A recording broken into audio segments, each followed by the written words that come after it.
Hello, it's May 2022. Where has the time gone? You join me leaning on a gate, not any old gate though, this is my gate. Lots of news, lots of things to share with you, lots of content I've got, so I'm going to try and make a bit more effort and put some more films up. I was looking through my laptop yesterday and I found a bit of footage that I don't think I've ever published, so I thought I would go for it. It was taken in July 2020, so not long after I'd done my back in. I think it was actually during lockdown. Anyway, it's all about the rabbit fence at the time, and some of the footage you'll see, there's been an awful lot of changes. It looks very different. But I will share all of that with you as time goes on. So I hope you enjoy it. It's probably rubbish, but you know, never mind. At least I'm putting something up. Lots more to come. Catch you all soon. Thank you all for the good wishes. See you soon. Hello Twitter. Hello YouTube. Hello everybody.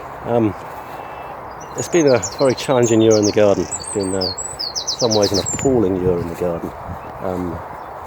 As you can see here, broad beans are looking pretty good. They're nice and tall, they're flowering, they're lovely. Peas, which went in a few weeks later, are looking very poor. About 12 inches high, not doing very well. That's a drought-related issue. We've had a lot of drought-related issues. But the big problem we've got today, at the moment, is that if you look at the runner beans, you will see that there's an awful lot of them missing. And there's a reason for that. We have got rabbits here, and I put in a rabbit fence. I put in this rabbit fence more than 10 years ago, and if you look down here you can see that what's actually happened is that it's rusted out where it meets the ground. So today's job is to take this wire off and replace it, because otherwise we're going to have nothing left in the garden. So wish me luck.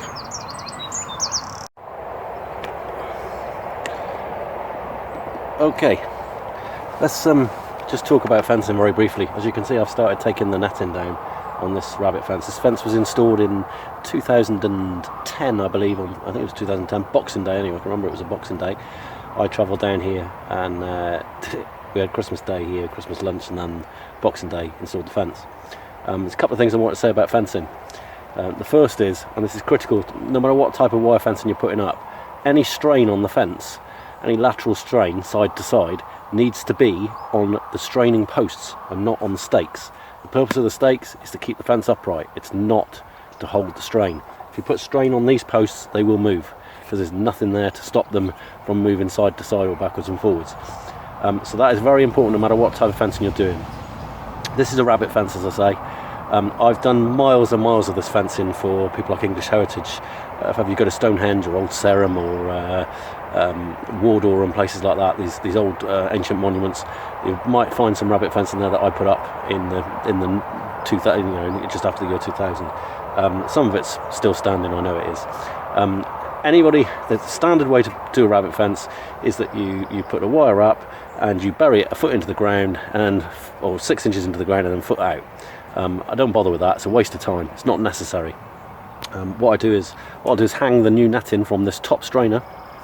This strainer needs to go a little bit higher. It should be halfway up the wire, and then there'll be another strainer on the outside of the wire at ground level, and what that does is hold the wire down to the ground, which will then be, I'll just move the camera a little bit, which will then be pinned down here.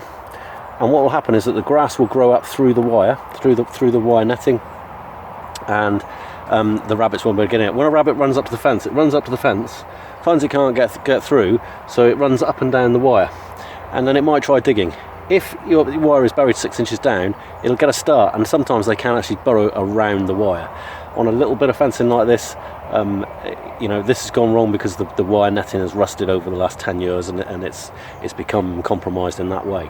On a long run of fencing like Stonehenge, for example, you do need to provide the rabbits with a way through, because if you don't, they will find a way through, and it's not necessarily where you want it. And that's where your drop boxes, your leader box box traps come in, you provide basically managed access. So if ever you're in Wiltshire and you go to Silbury Hill, you'll see around the bottom of Silbury Hill there's a rabbit fence, which I didn't install, but I did install the drop boxes underneath it. I think there's 11 of them there, and the idea of those is that the rabbits are going to come and go onto the hill no matter what you do, and it's better if you can manage their numbers and give them a managed access. They're not then chewing through the wire or anything else. Anyway, enough about fencing. I need to crack on. My back is killing me. I shouldn't really be doing this, but bollocks to it. I'm going back to work later this week, so I thought I'd give it a go. I'm going to pull off the rest of the netting today and probably try and move the strainer up and then probably hang the new wire tomorrow. We've got a new roll of wire. My God, hasn't that got up in price? £90 for a roll of wire.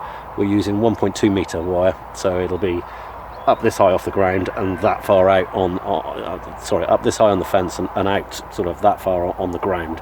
And I'll show you the finished product later on. Anyway, ta-ta for now. And here we have the finished article 2 years on, and you can see that bottom straining wire down there is on the outside, and the mesh, the netting is hanging off the 2 strainers above. This is actually a strut. This is more or less the same position I was in when I filmed it, but you can see that it's done, and we had no rabbits in there for the last 2 years. Anyway, I'll leave you in peace. More content coming soon. Keep safe, keep happy. Ta-ta.